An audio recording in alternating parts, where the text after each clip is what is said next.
they have shopping. They have big grocery stores. They predominantly, though, have the kind of the mom and pop stores, smaller. They don't have any zoning. So whereas in the United States you have kind of housing, and then in a housing development you have no stores because it's all housing. In Donetsk, it's not like that at all. So you'll have, in a housing development, you can very easily have shops, stores. I mean, we were in a housing development. It was kind of funny.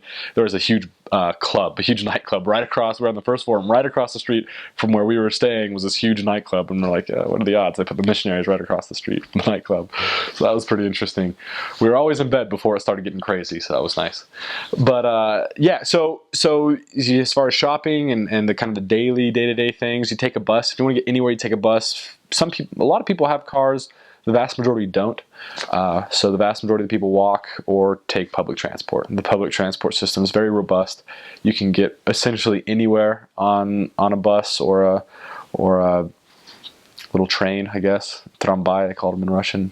Tramvai, I guess, I don't know the English word for it. But yeah, you can get pretty much anywhere with public transportation, and obviously takes a lot longer because you're waiting on the buses and stuff. And it's pretty interesting. The public transport, your personal bubble goes away when you get on the public transport, and that was something that was always very interesting. I remember I would always get yelled at if I brushed up against somebody. I'd get yelled at. They said, "What are you doing? Like, don't touch me." I'm like, "Oh, sorry." But then the same person would push up against me and not even say a thing about it. And I was just like, I feel like there's a double standard here. But as missionaries, we got yelled at a lot and did our best to never respond negatively. So that was pretty fun. I remember comparing public transport in Donetsk to public transport in Washington, D.C., where I was at for a couple months doing an internship. I'd get on the Washington, D.C. metro, particularly after like a baseball game. And it would appear as if there's no space, and people were like, don't even try to get on, wait for the next one. And I'm like, oh, we can make space, because in Donetsk you would have people pushing people to get on that bus and get on the trolley or whatever. I mean, there were you would be packed person to person right on top of each other, just stuffed onto the public transport. But something that was really interesting that I always appreciated was if you had a bag and you were standing, oftentimes the people that were sitting would just be like, here, let me hold your bag for you. And they would just hold your bag. They wouldn't they wouldn't take anything out of it. Although people would try to steal stuff from you, but not the people that would offer to take your bag. So those were usually the nicer people. They just hold on to it for you. And then whenever they got up, they'd hand it back to you, or whenever you left, you'd grab their bag. And I thought it was always a really nice gesture. It always to me highlighted that no matter how packed, how seemingly impersonal life can get, there's always people out there that are thinking of other people. Because when you're stuffed in there on a bus, it's kind of easy to think, well, I'm just another warm body being transported. I have no personality. But then all of a sudden someone offers to take your bag for you, and you're just like, hey, it's really nice. It's really kind of them. So anyways, that's public transport. It's a lot of fun. A lot of funny adventures, getting lost, going to the completely wrong side of town on the bus because we thought we were going somewhere and the bus was actually going somewhere else, or that heart-dropping feeling when you know the bus should be turning right, or you need to be going right, and the bus turns left, and you're like, oh boy, where are we going? We have absolutely no clue. Or talking to the person next to you saying, hey, where does this bus go? And they're like, oh, it goes to this part of town. And you're like, how do I get to this part of town? And they just laugh at you because you're on the completely wrong bus. That was so funny. And of course they can tell you're American because of your accent, generally speaking. But that was a lot of fun. And even the natives, apparently, from what I understand, sometimes will get the buses confused, the bus routes confused, because they're pretty intricate. There's a whole lot of different routes. Let's see, shopping there. It's pretty much like here. They have some department stores, not a lot. Most of the shopping, I suppose, if you have a lot of money, you go to a department store. I'd say the average individual will do a lot of shopping on the markets, the street markets, and you can buy everything on the street markets. Quality, you get what you pay for. It's going to be pretty low quality, but a shirt's a shirt, I suppose. And I still have some cool sweaters actually that I bought off markets in Ukraine. They're a lot of fun. But yeah, everything from boots to winter coats to house supplies. Each little market consisted of a bunch of stalls, and the stalls would have their own theme. Some would be clothing, some would be tools, some would be candy. the candy stalls were always fascinating because you could tell that they were made for little kids because they were just thousands of colors. I mean, just all these little brightly wrapped paper candies. And frankly, I didn't like most of the candy there, but it's regardless. It was always a neat experience to go and try new things because I always tried to make an effort to try new things there, and so that was a lot of fun. Yeah, crime and safety. Ukraine is not the safest place on the planet. It's actually pretty dangerous. The political system is such that there's a lot of corruption, in particular with the police department, frankly. I mean, the cops get bribed all the time to see or not see certain things, I suppose. I will say that the Lord protects his missionaries. That from day one of Ukraine, had a very strong testimony of that. I actually went through my whole mission without seeing anything crazy happen. I didn't see anybody die. I didn't see any dead bodies, and that is very unique for my mission. Everybody else that I know that served there, actually, one of my companions in the NPC went on to he saw 3 or 4 people get killed in car accidents. My roommate had a gun pulled on him.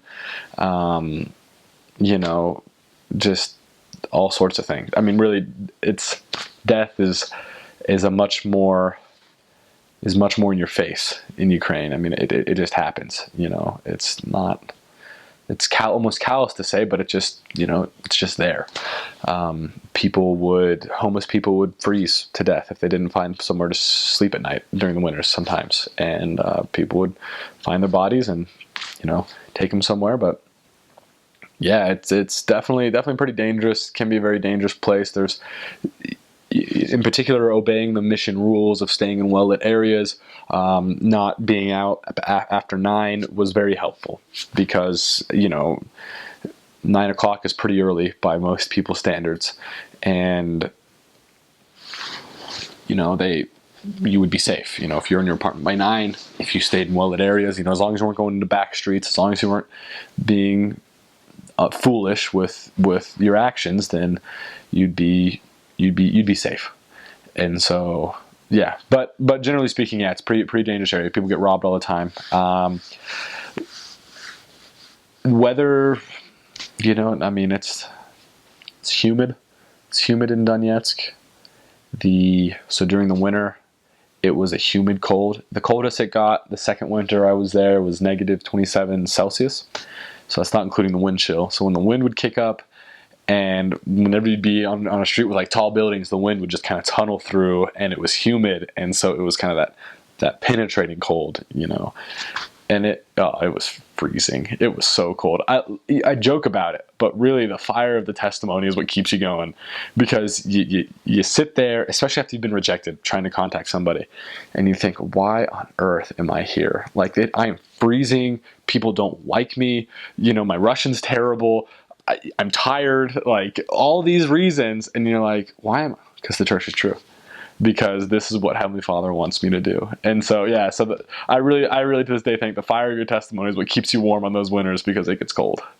It got really cold, and especially being out there, I mean, it gets colder, in the United States, people from northern states, people from Utah, it can definitely get colder here than it got there. The difference is we were out on the streets for hours, whereas, how often do you spend hours out in the cold, right? Not very often these days. So a lot of the people worked as miners, definitely a lot of miners. The miners actually got paid pretty well simply because it's very dangerous. They don't have a lot of safety restrictions. And yeah, I mean, I remember coming to church one day and a guy had his leg in a full cast. His leg broke in 2 places because of a mining accident. And me and my companion were blown away, but the members weren't too concerned with it. They're like, oh, that's not surprising, because the mines are a pretty dangerous place. So mining get paid pretty well. There's different types. I mean, I met all sorts of people. Met people, doctors, computer programmers, all sorts of people that own their own little stores. One of my best friends there owned, before this political turmoil started taking place, he owned his own furniture making store. So people find different ways to get an income. So they're very resilient people. Very what's the word? High level of ingenuity. They'll find a way to get done whatever they need to get done. One of the things that I thought was very interesting is there's a lot of historical pride in the sense of, so when we think about, when Americans think about World War II, for example, it's a foreign concept. The theaters of war were the Pacific and Europe, right? They're not the United States, basically, and we lost a lot of good men to the fight, and that's sad. But when Russians, or rather Ukrainians, think about things like World War II, that's a very local thing for them. I mean, World War II was fought in their country.